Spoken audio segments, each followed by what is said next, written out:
I am going to talk, I always try to talk about something that I wish I had known when I was your age, whether it's a skill or something about the game. And what I'm going to tell you guys today, you're not going to do. As far as I can tell, the advice is too hard. The advice is too hard, so none of you are actually going to do it. I guess that's okay. That's okay. Some of you might, though. So, since I wish I had known it when I was a kid, even as an adult, I really wish I had known it. That's something. So I'm just going to tell you. I feel honor-bound to tell you how to do something very critical. So the thing that I wish I had been told was that, I guess someone did tell me, but I didn't understand, is that you had to go over your games. You have to go over your games in order to make progress. And it's basically very difficult to do, and that's why sometimes not even the strongest players do it. Or if they do it in a kind of superficial way. They'll check it with the computer after. It's not because they don't want to do it, it's because it's so hard to do it the right way. And even though I've known what the right way is, I've often failed myself just because it is so hard. So I am going to try to explain what I mean by that. And okay, so here's the thing. I'm going to explain it to you, and you guys are going to be like, this is the most boomer GM thing I have ever heard in my life. But this is the way I really think it should be done. You don't have to believe me right away. Someday in your life, you might discover that this is true. But here it is. Let's say you play a tournament. I don't care if it's 5 rounds or 9 rounds. And we're not talking about a blitz tournament online. We're talking about a real event where you're playing people at least within a couple hundred points of your rating. Maybe they're super strong, maybe they're a little lower. Sometimes the lower rated people are the hardest to beat. And sometimes those games are actually incredibly interesting. Let me throw a position on the board here, just so you can look at something kind of interesting. While we're doing this, I just moved knight d2. Question about the queen takes b2. And so let's say you play 5 rounds, could be 9 rounds. The correct way to go over your game, I'm going to explain it to you. You take 1 week for each game, and this is how you do it. You get yourself a Boomer GM notebook. You buy it at the store, right? You buy it at the store, and you write out your Boomer GM variations. There they are. You write in evaluations.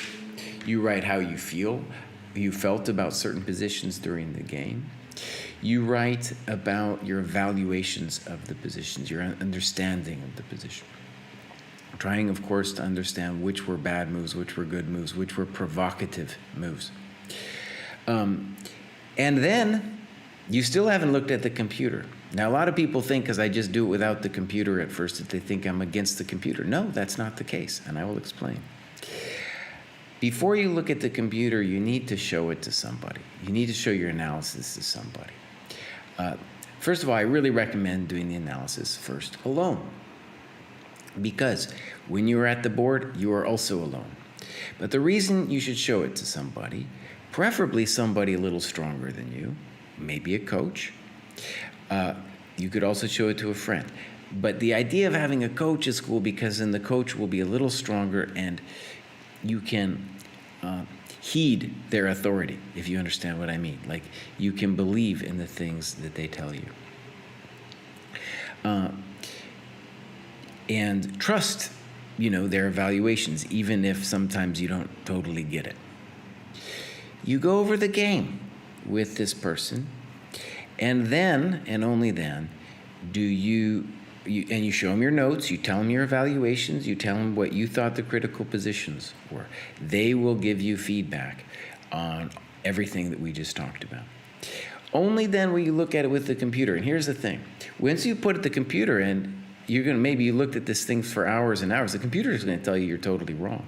It's going to tell you you're absolutely wrong and your coach was wrong on everything. So then you ask me, Cry, well, why are you doing it, buddy? Why are you doing it?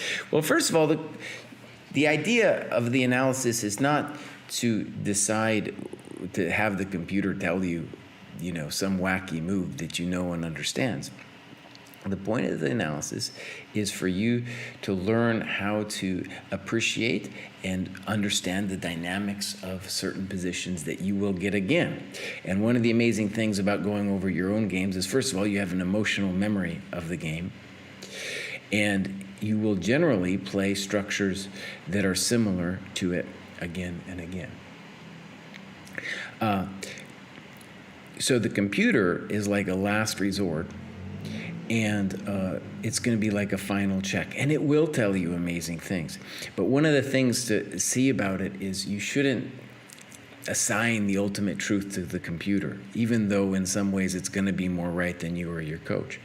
Because what you and your coach will have done is you will understand in your analysis what you thought the critical positions were. The computer is going to find loads of other stuff you didn't even think about. On moves that you were certain were forced, it's going to be like, no, man, that move wasn't forced at all. You were totally wrong. So that's the hard part. And then finally, the final step is you need to have somewhere, whether it's chess-based, that's what most people do. There's going to be other things coming, other database programs are evolving now, so this advice could change depending on the software, how that develops. But the point is, I don't care about the software. You just need a file that is called My Games, and you put every single game of yours into that file. And you got to do all that before you play in your next tournament. And that sounds rough, but that is the progress. That is the process to making progress. And I'm going to show this game. This was some game I played in the last tournament. It's the most disappointing of my games in that I was playing a lower-rated player and I failed to win again. But I had a reasonable tournament. I wasn't unhappy with it, and it was, I drew this game. Okay, so what? It hurts me when I'm looking at it deeply. And one of the reasons if it's special is I've spent over a week, and I decided I put it in part 1 and part 2 for my sensei, for my coach. And so we did it yesterday, and we didn't even get halfway. I haven't even gotten halfway yet. And that's how much I've done 10 pages of notes on this game up to about what I think is the halfway point. Okay, so what I'd like to do, it's very similar to every time I come here. I'd like to call on people to get them to give their 2 cents on the position. And let's talk about this position here. Obviously, black can take the pawn on b2. So the question I have is, does anyone have an opinion on whether black should take that pawn on b2? Any opinions on the pawn on b2? I'm also trying to work Zoom. Zoom's not like a creature that you gotta tame. I'm not very good at taming the Zoom, Okay. We got some direct messages. And I have, back in the day, we used to have this system where you guys would give exclams at the end of a sentence if you wanted to get called on. And then I just started calling on people because it was, seems like it should be just called on. I watched some of Magesh last week, and he was just kind of saying what people said, but I kind of like people to come on and say what they want to say. We got some people saying queen b2, rook b1, and rook b7 seems too strong. All right, I'm going to give a hint. I thought that knight d2, the guy shouldn't take. I thought it was abysmal. I, in fact, made a disastrous mistake. What did I miss? Why, in fact? What's the line where black can, in fact, take? And one thing, this has everything to do with going over your games. I'm just going to describe the process of failure here. So it's always possible to miss a tactic. And here I miss a tactic. And the thing that I will say here is that I have a student. He plays the London. I sometimes play the London, and I told him. I said, "Dude, don't be so freaked out when they take on B2. You'll always get compensation." Well, it turns out in this case, I was a little bit insouciant about that problem, the problem of taking on B2, and so I wasn't taking it seriously just because I had told my student that he shouldn't worry about it. And so therefore I was like, okay, I told him not to worry about it. So now I'm not going to worry about it. No one's seen it yet. No one's seen the reason why black can take. It's kind of surprising. Come on, guys. What's the reason? What's the reason black shouldn't take? We have somebody actually, we're doing this also as a Twitch stream. And we got a guy named Araz. He beat out the juniors, and this is the variation that I missed. Queen B2, Rook B1, Queen A2, Rook B7. In general, a massive positional achievement for white, but the bummer, the cold shower, is this terrible thing. And then all of a sudden, I'm toast. And I had seen this kind of trick before, but like I said, and my coach wants me to move faster. So I was like, knight d2, trust yourself, dog. Trust in the force and do it. Okay, so there it was. He took, and obviously I had to think a little bit. And luckily for myself, I have this move. So I've clearly lost the tempo, and it's very sad when you give up a pawn to lose another tempo, but black has also played c6, which isn't necessarily the biggest tempo of them all either. So let's look. Boom, boom, boom. And let's call this the next critical position. Well, let me put a move in. Let's call this the next critical position. Here's the question, and I would love people to give both an intuitive response and a response about what exactly they think black should do. By intuitive response, I just want you to have a guess.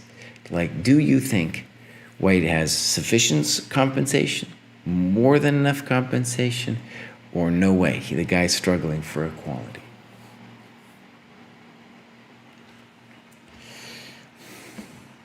That's the question.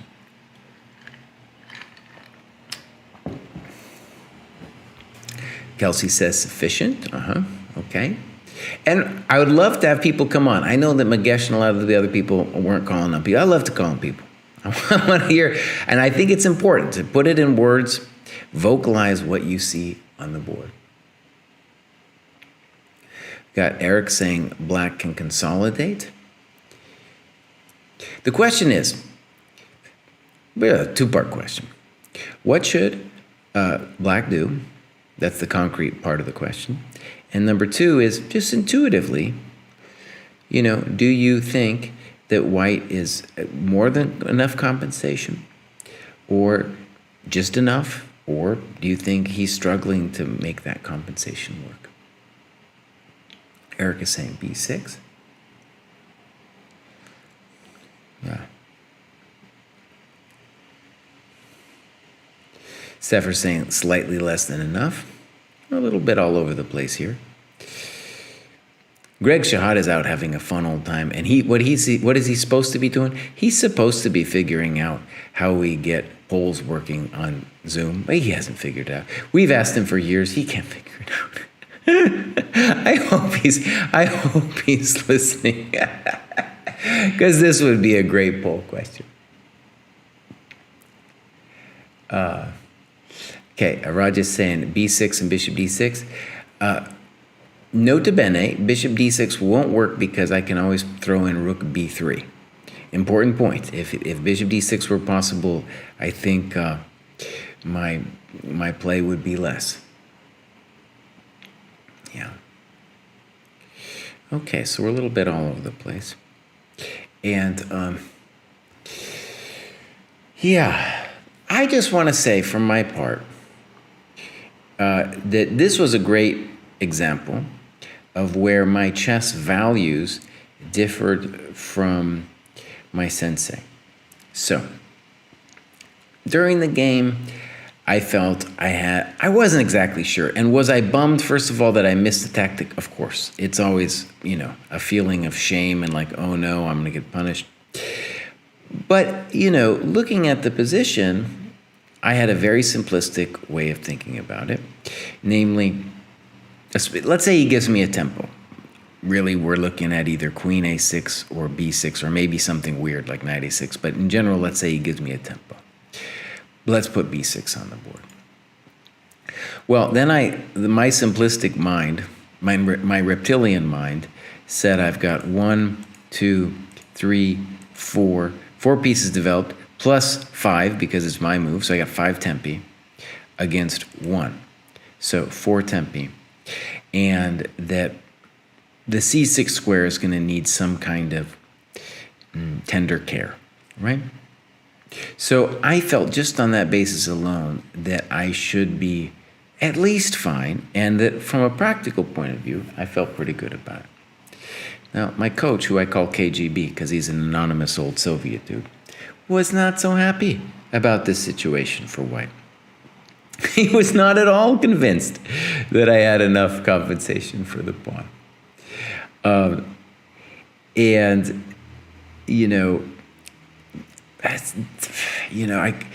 First of all, I think he was right. Now, there's some concrete reasons in Black's favor, but what he sees is that the structure is hard for me to open, and that Black has a pretty simple path to development. And I want to just admit this, in my own analysis, I spent a long time on this position without really thinking about his move, partly because my opponent didn't do his move, So my opponent played b6, and KGB despised this move. He instantly said that was terrible. And it's kind of interesting because one of the things about going over a game is, you get kind of used to patterns and yada yada. And so, for example, in this position, I felt that the queen on a3 was a little bit annoying because anytime I try to do rook b3, wanting to do this kind of fancy stuff, he's got queen a4 pinning the rook to the queen. And I don't, he can move the rook, obviously, but I don't want to trade. So because of that, because I thought that was kind of a cool resource for Black, I didn't take this move all that seriously. And the feature of this move, let's say, is what's kind of anti-intuitive is you could say, well, look, isn't White still going to play queen b3 and win up tempo? And that's true, but the queen really wanted to be here. Plus, this is where it gets really wacky, is that this bishop coming here is actually a great development square because it hinders my c-file business. It's just a great, so actually, I have to now suddenly, right here, make a judgment call as to whether I want to allow bishop a3 or play a4. And the a4 is, of course, a tempo I'm not sure I want to do. Yeah. So we have a question about queen d3. And queen d3, let's mention that. I don't think that's going to work. Is boom, boom, boom, and then I found this fancy pants move. Bam. And then we got bam and, no bueno. So that's the problem with ye olde queen d3. Okay, good. So what I want to say is when you're going over your game, you're going to get a lot of critical positions. And you can tell that this game is going to give, there's a reason why I'm spending 2 weeks on it, because already we're on move 9 here, and we're already deep in the thick of it, right? We are already both players have spent some time on the clock, and hard to evaluate. Plans are going to have to be made. Okay. KGB guy is a Soviet, yeah. All right, so queen c2, knight e7, castles, knight d7. All right, first critical position. No, it's not the first. I already said that was a critical position. This is a critical position. Again, I want to say here during the game, I wasn't sure. When I had to sack the pawn. It wasn't my choice to sack the pawn. But I wasn't sure, about anything about anything. But this position, I definitely felt good about it, just especially now because the knight on e7 is going to ultimately owe me some kind of other move. Or the pawn on g7 is going to owe me a move. First, yeah. Okay, so here's the question. What should I do? Spend a moment here. This one isn't easy. Also, and again, do an intuitive check about who you feel is better and why.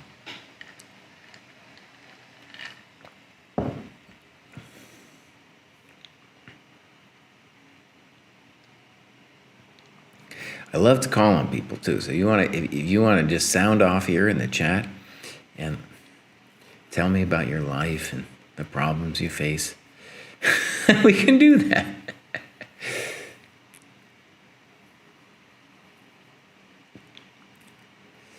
Okay, so we got Eric doing a very sensible suggestion, namely rook b3, queen a4, and then bishop d6.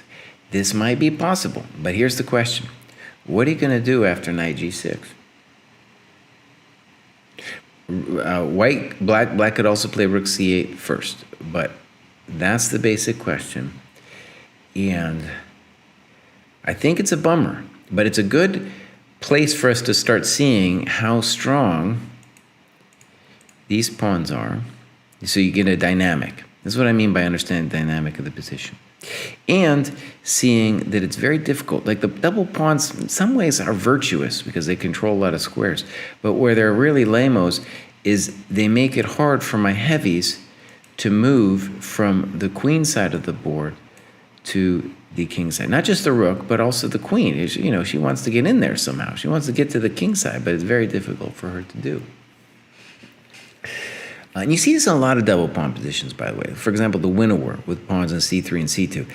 And oftentimes, you just, the board is split and the pieces can't move, whether it's bishops or heavies, from one side of the board to the other. Okay.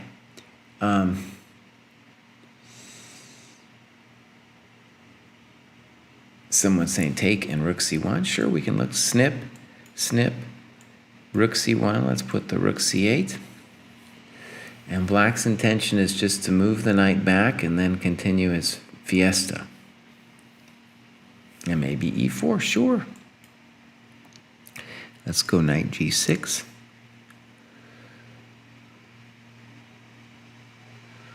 It's difficult. Now, something that I'm sure people are realizing here is the knight f6, also a good move, but the knight on d2 is a real misery, right? Real misery. Yeah.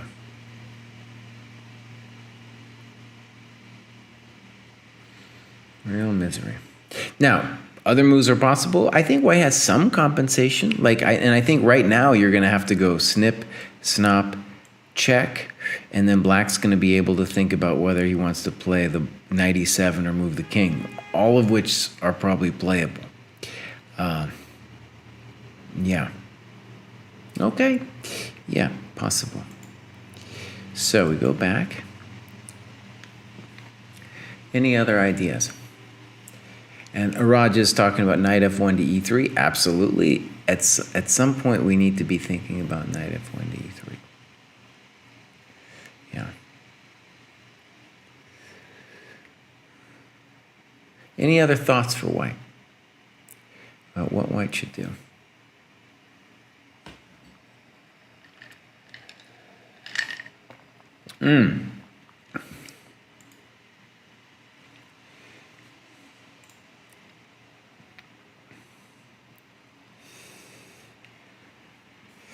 I got a notice to admit some people on the Zoom, and I did it. I'm multitasking over here. You guys think you have problems just trying to figure out this position. I'm multitasking. Now, Rio is in the chat. He's always good for someone coming on. Rio, what is your first take on this position, buddy? What do you got for us?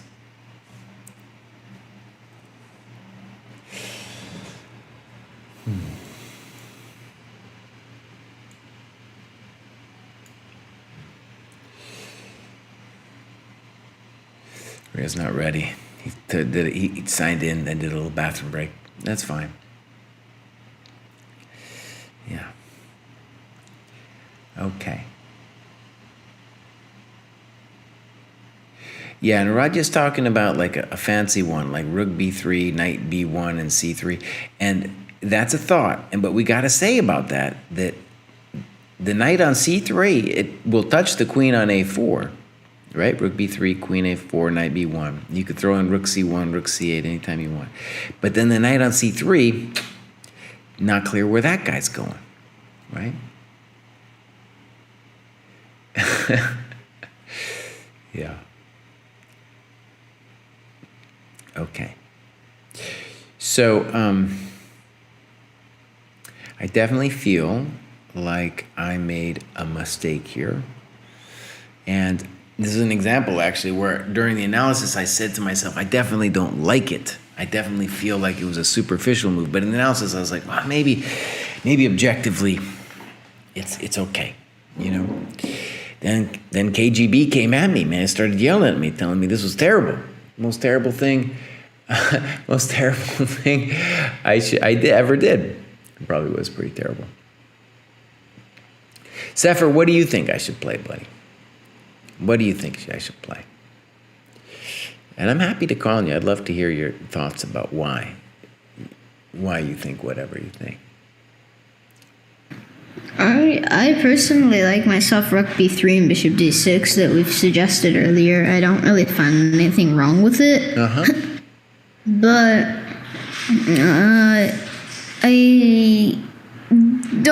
I really don't like the other move order switched anymore, but I really don't have like a reason to back that opinion up. Now, when you say the other move order, what do you mean by that? Like by playing e4 immediately. Oh, okay. That might go into some things with c5. Okay. Okay, good. Thank you, Stefan.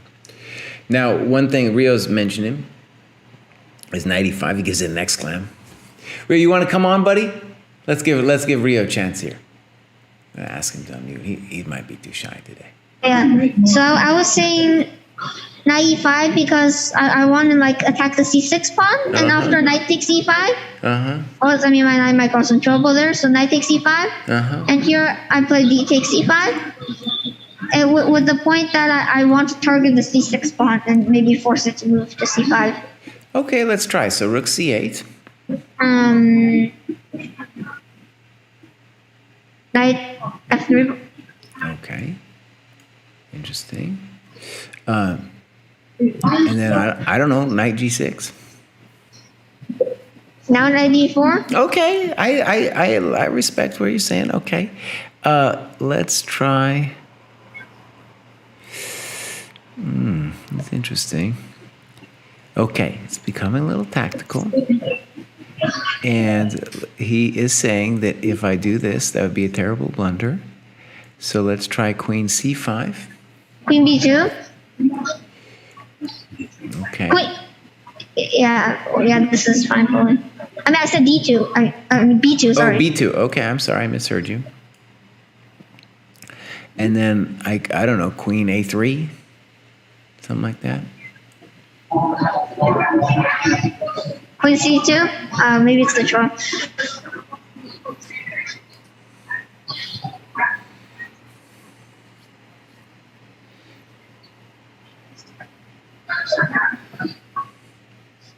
Now, even if we decide this doesn't work, Rio, what I want to say is good is it shows that you have an urgency to fix the knight on d2. And whatever we do, we got to fix that knight. Now, I want to say intuitively, I studied this game so much, I went blue in the face, I tried everything. Intuitively, the thing about knight e5 that I don't like, especially when you're going to take it back this way, is that you've killed your bishop, right? That's the thing that I don't like too much about it.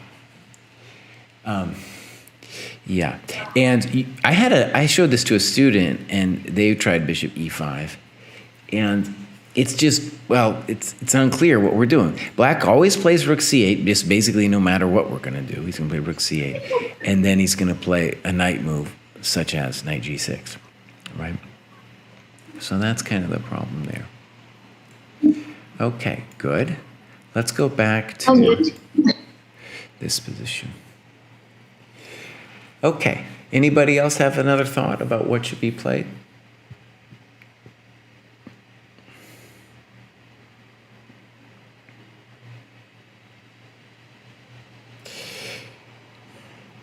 Actually, it's very interesting when I'm waiting for you guys to think about it, is that KGB had a pretty principled response here, and the more I'm trying to see it through his eyes, it's kind of like, oh yeah, interesting.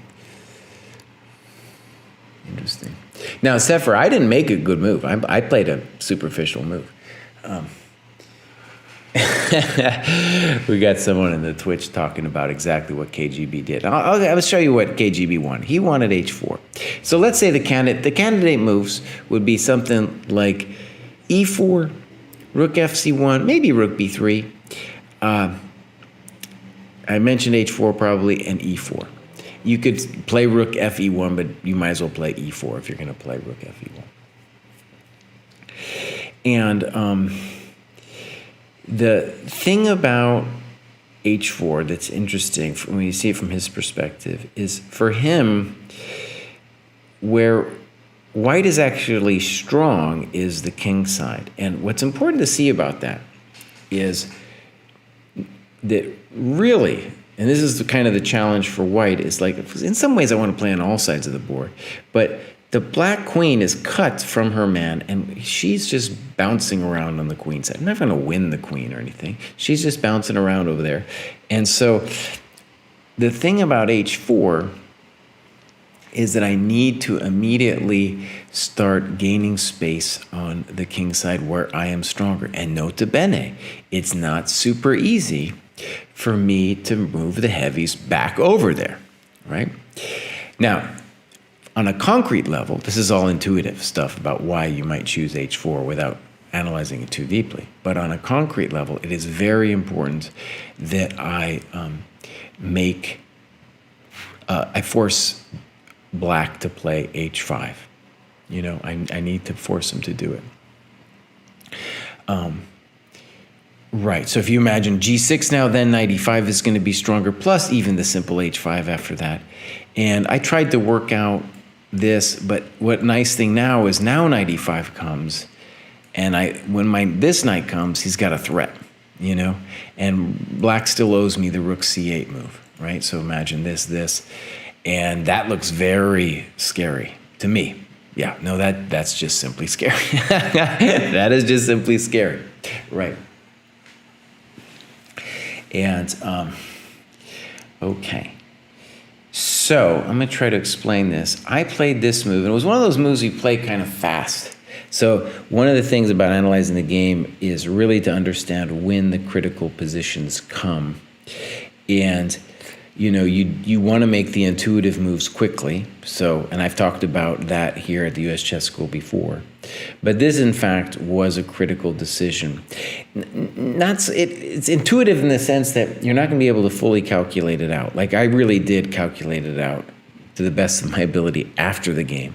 But during the game, you don't want to spend a gazillion hours calculating it out. Let's talk then why rook fc1 is suspect on a strategic level, right? So the first thing to say is black's move is obvious, and that's rook c8 is actually far more useful than rook c1. Number two, because now the knight on e7 is free to move. Number two, the rook might get whacked later with bishop a3. Number 3, well, not clear the rook wants to be here, especially if we're going to get fancy pants later with e4. Yeah. So this is the critical deal here. And I thought, when I analyzed it first, this is really important, I want you to see about having a coach to look at it over with you, is that I thought it would still transpose into what I considered the main line, which went something like this. e4, which was what I played, and then the guy played a funky move. He played queen a6, but KGB and myself both felt the critical move was knight g6, bishop g3, bishop e7, h4. Now, if he plays h5 in this position, I think I'm golden. Because, for example, h5, check to the queen, queen a4, ed5, ed5, knight f1, let's say castles, knight e3. Fantastic variation, after which my knight is active and the dude's got some problems. h5 is a problem, the pawn on f5 is a problem, and soon I'm going to play something like rook c3 to mess with the queen. Okay, good.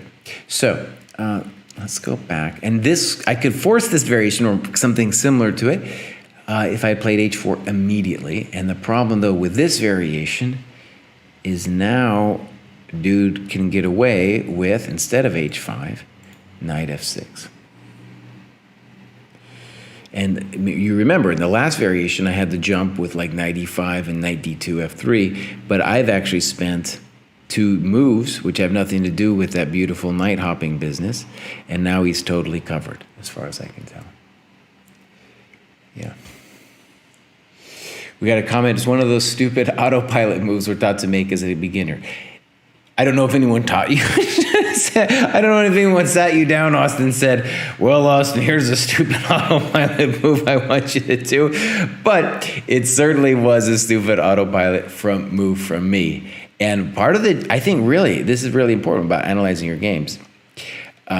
You need to be emotionally aware of yourself and these kinds of decisions. Because, like, you know, unless you really dig deep and understand what your thought processes are, you're still going to be making these autopilot moves. And honestly, you know, even myself, I've been doing this for a long time, and obviously I made an autopilot move. But I do have little red lights that turn on in the back of my mind, which tell me when I'm not supposed to do the stupid autopilot move. Okay, good. So let me show you the game. I want to take you to at least a couple more critical positions. Queen a6, bishop g3, probably good. So I'm stepping out. What is queen a6 intending? He's intending knight g6, tagging my bishop, and then bishop a3, tagging my rook, and then getting out of dodge, right?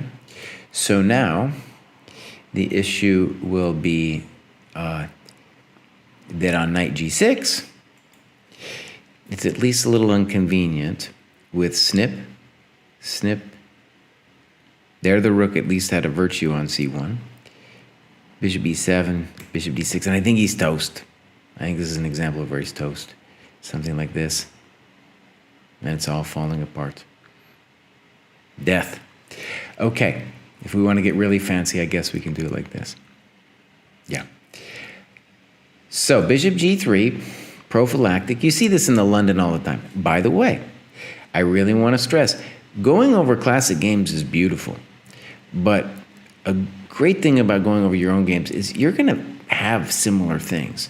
And so I'm not really a London expert or whatever, but I've noticed in London, there's so many key positions where you're just moving the bishop out of the way so that some kind of knight g6 doesn't work.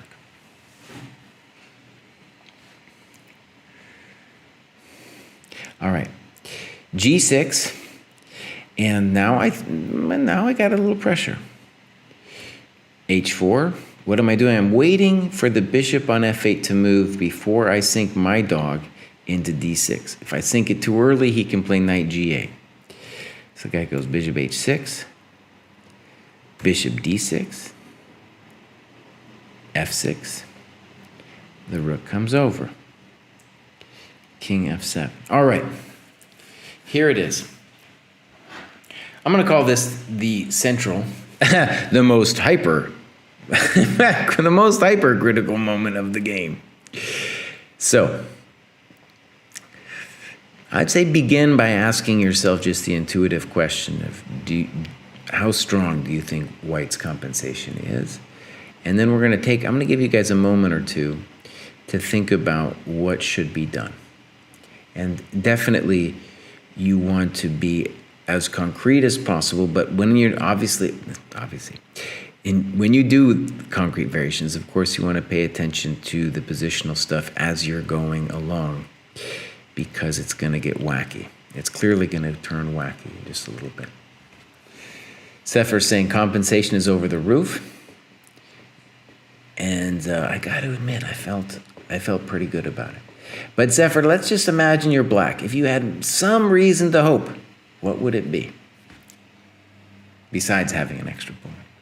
Like what might lead you to say, oh, maybe I can survive this thing?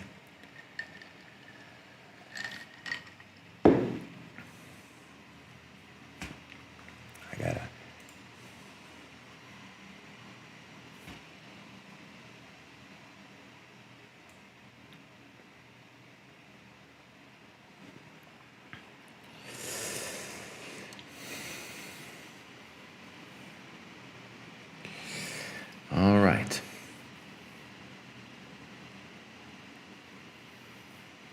Okay, cool. What I would say cool is Austin is pleading black's case. Good. I'm glad we have some diversity of opinion.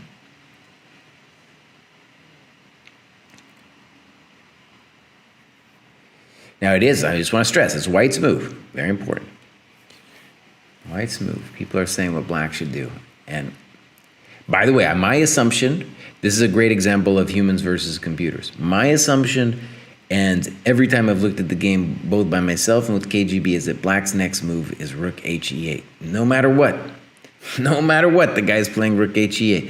Now, you turn the computer on, who knows? Who knows what the thing's going to say?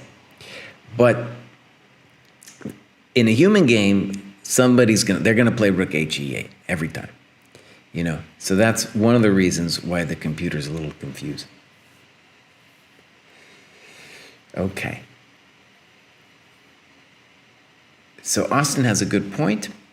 If E5, F5, and he gives this variation and says white's pawns are a nightmare, and even if he gets C6 back, it's still worse. And I think we got to say that for this variation, Austin can't be too wrong. And in particular, it's not so easy to get at my king. Right, so the analysis of E5 there, I think, is, let's call it, fair. Eric Liu is saying G4, G5. Royal is saying G4. And then Sefer saying play G4 and E5. Or G4 and then G5. Right. Now imagine, if you want to do a variation, I think it's important. G4, what's the guy going to do? He's going to play rook HE8. Right? And then what? Imagine what you're going to do then.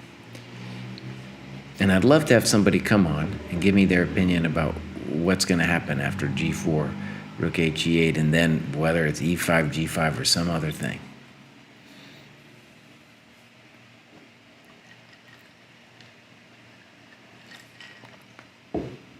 Eric's saying G4, rook HE8, G5.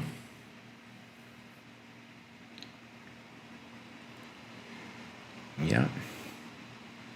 Eric, you want to come on and tell, and we'll talk through it a little bit? All right, I'm calling on Eric here. So I want to play G4 to lock out the bishop on H6. Mm-hmm. Let's try it out. So rook HE8, and then you want G5, right? Yeah. Okay, and after FG, what do you want to do?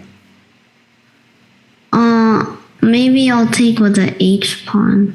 Okay. Now, I have a choice here with bishop G7 or bishop... Wait, actually I'd like to take with the knight. Fair enough. Okay, knight takes. snip, snop, and black has a big choice here. Let's say c5. Maybe I can go queen d2. B2. I mean queen c3. Okay. So you want, okay, it's not dumb. Which one you like? C3? B2? Oh, maybe you want to do C3 just so you don't have to worry about the D3 pawn so much. Okay, good. And let's say snip. I'm assuming this one. And then I'll go knight C6.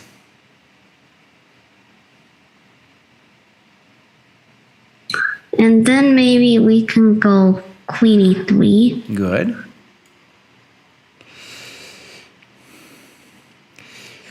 And what I gotta say is confusing to me about this position is I'm not entirely sure what black is or white is threatening. You know, especially after like king g8 or something. Yeah. Okay, good. Now, Eric, I want to say, first of all, whether your move is right or wrong, your plan was what KGB wanted to do. So you and that guy, you're sharing something. I don't know what it is you're sharing. It's probably unhealthy, but you are sharing that with KGB. He definitely wanted to play G4, G5. Good. All right. So I'll just show you. I battled him long and hard in this position. By the way, this thing what I'm saying when I say battle is you got a coach. And they have some ideas in the position. You've already studied it, so you have that advantage, and then you spar with them. And so let's say knight takes g5. The reason this has got to be correct, by the way, if you're going to play g4, g5, is that the knight on d2 needs a home. So he wants to come to f3, right? So snip, snop. C5 we did this too in our battles. And I felt, if I was black, the thing that I was worried about was this variation. Boom, boom, boom, boom, boom, boom. And I'm just scared. I'm just scared. But remember, I asked long ago, I was like, if black thinks he's going to survive the position, whether it's this one or the earlier one, the reason is the knight on d2 is still garbage. So I don't know what to think of this position. It is true that, too, one good thing for black is when something like rook e1 happens, the black king has a wide variety of squares to go to, and the knight on d7 is a good defender. Of course, the queen on a6 is out. But I'll say this, KGB didn't like it. We looked at this, and I was like, dude, don't you want this one? He's like, niet, no like. So he wanted to hurt me worse than that. And so it went c5, knight f3, c takes, queen d2. And we tried a couple moves here. But for myself, I just don't see anything for white after this move, say de. And he's got other moves, queen a5, queen b7, all kinds of stuff, right? But after de4, let's say knight d4, I got that move, you know? So that's a bummer. And then, you know, what are you supposed to do? Very difficult. Very difficult. Yeah, wait a second. Let me just try something first before I hang up my cleats here. DE.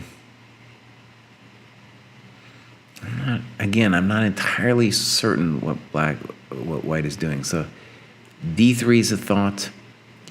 And the good news for you, though, is on E5, you can do like a snip on E5, and then queen F4. So maybe something like D3. The knights are very good defenders. By the way, I had a similar instinct to this whole G4, G5 thing. And I'm going to show you guys what happened.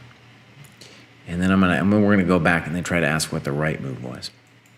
So I played G4 too, but I played with a different idea because I didn't understand. That variation just felt unclear to me during the game. It still feels unclear to me. KGB doesn't agree. He still likes white. E5. And KGB was really upset with this move, and probably rightly so. And the weirdest thing is, I felt during the game that if the guy played f5 now, I would have a beautiful position with either bishop e7, gf, or g5. And we analyzed that, and he was right. I don't got anything. I don't got anything on that business. Anyways, I predicted exactly the game. Went like this. Similar idea to what we were just talking about. And what I missed was that boom, boom, boom, boom. Now I get all my pieces in. Looks great. But all of a sudden, he's got like a French structure. And what did Eric probably believe when he did it with knight g5 as well? It was like, oh, if I get that dark square bishop, the guy's going to be raged upon. Well, it was my intuition too, man. But all of a sudden, he's got the French knights, and the French knights are covering all those dark squares. All right. So, and after knight takes d4, the game is going to get hairy, and I think this position is actually equal. My opponent blundered. Maybe we'll get into it, but before all that happens, I want to go back, and I feel strongly, even if KGB doesn't agree with me, even if he doesn't agree with me, I feel strongly about what white should do. So let's give him a moment. Let's go back. What move, what plan would really put black under some beautiful pressure here?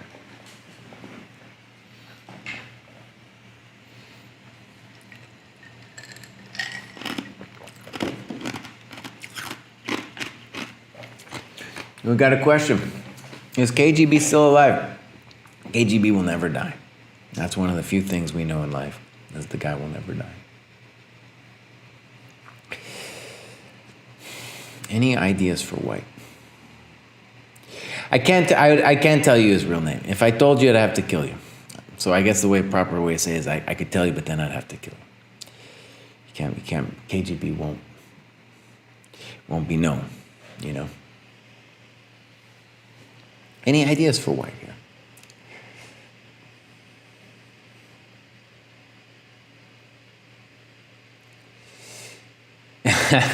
Well, maybe you could play with that, Austin. Austin's talking about how sad it is with the d2 knight. And let's say the simple truth. As long as we fix the knight, the guy is wrecked.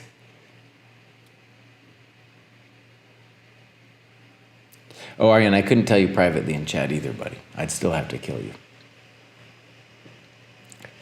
Yeah. Okay, Rio's talking about knight f1, h2, g4. And Austin's now noticing it.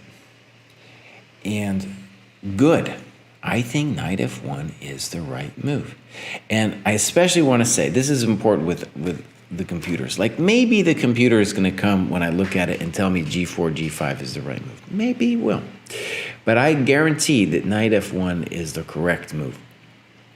So what do I mean by that? When you play g4, you don't know what the hell's happening. And it's important to see you're giving up your main advantage, which is your king is so much safer than his king. Your king is still safer after g4, but it's not hard to imagine that the position's going to explode, and then you're going to have to tend to your old man. For knight f1, it's a very simple process. You guys were talking about h2. I think knight e3 is also good. Do I mind if he trades his bishop? No, he can trade it. It's okay. So, yeah, I think this is fully beautiful. And he can't do c5 yet because I got bishop e7 and ed. So I figure the main variation is rook he8. Like I said, that's the human move. And now knight e3. If I was afraid of bishop e3, I guess I could play knight h2. That might also be reasonable. I like the, let's call it the centralization of the knight. But knight h2 I think is okay.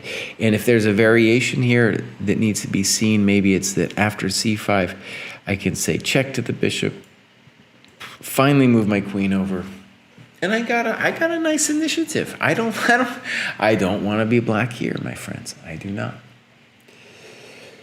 That's right. So there's all kinds of things, by the way. I mean, it's a positional decision, really. There's all kinds of things that black can try. So this is a position where I play knight f1. But first, from a human point of view, it's important to see that, rook HE8. You gotta be playing rook HE8. Also, now, of course, now the D2 knight's out of the way, the queen is ready to do something like queen E2 stuff. And important to see, like, black gets to do more stuff when you blow it open with G4, G5 than he gets to do now. It is very difficult for the guy to do anything. And when we put the knight on E3, an amazing feature of the position is that the knight actually makes it more difficult for black to do stuff, because I got knight G4 he's got to worry about. I'm pressuring D5. And, of course you can play something like queen B7 and it might feel like your queen's coming closer. And I analyzed variations with like knight F8 and queen B7. But the queen is pretty nasty still. And if she wants to crawl back in her little hole over there, fine. Well, and of course, the simple thing with knight G4 is that my queen gets to play on the dark squares over there. And the bishop on D6, of course, still gets to be amazing. Okay. Now, I want to reiterate some basic stuff. Analyzing your game, you will get tactics. We've done a lot of tactics today. You're going to get real life calculation. And what I mean by that is when you do puzzles, there's somebody's winning at the end of it. In real games, somebody's like a little bit better at the end of it, like something like this. There'll be tactical bases for all that stuff, right? And in real games too, a lot of times the defense will bail out into some kind of bad endgame, right? We're actually going to see that. I'll show that in a second here. So you get that, and you're going to get some opening experience, especially structural opening experience when you really dive deep into your games. And especially without the computer, because you're going to get some ideas. And you're going to gain a sense the computer won't tell you of like, oh, right, dude, the knight on D2, move it, man. Get that guy into the game and don't play G4. You're going to get a sense of that kind of very important middle game thinking. And then you're going to get the best endgame training of all. This is the way it went down. Because then you start getting positions like this, and we got ourselves a real fascinating position in our hands. And I'll show you and by the way, sometimes when you're analyzing the game, sometimes there's going to be words and there's going to be evaluations, and sometimes it's just variations, just hardcore variations, like you go again and again and again. When we lived at the GM house, we'd sit there and we'd also go with a friend, and let's just go variation again, and see what you find. Same thing, and I'll just show. Sometimes, for example, it'll look like that. Just variation after variation after variation. Sometimes they're long, these rook endgame variations, because that's what we're going to get. We have a transition to various attempts where black's going to try to bail out. I'm going to be a pawn up, and he's going to try to bail out into some kind of nasty endgame. And that's going to be the next phase. That's what I said there are 2 weeks on this thing. And because here there's going to be the first question of the transition to the endgame. There's different ways, different things going on, and also then the endgame itself, where there's going to be a lot of study-like positions in the endgame. And one of the interesting things too, I just want to finish about this position. I thought I was like, either clearly better or winning here, and that's probably true. But black's position is much more resilient than I originally thought. And one of the reasons, by the way, it is more resilient is because I moved my pawn up to G4. All right, everybody. We do need a KGB emote. I'm going to leave it there. And I don't know when Greg Strahd is going to invite me back on the U.S. Chess School. He's probably not going to invite me back. He's had enough of me. Kostya's had enough of me. So if I'm allowed back, I'm always thankful to do it. But for now, my friends, I'm going to leave it there. And I don't even know if I know how to turn off the Zoom. It's so confusing to me. So I will see you guys next time.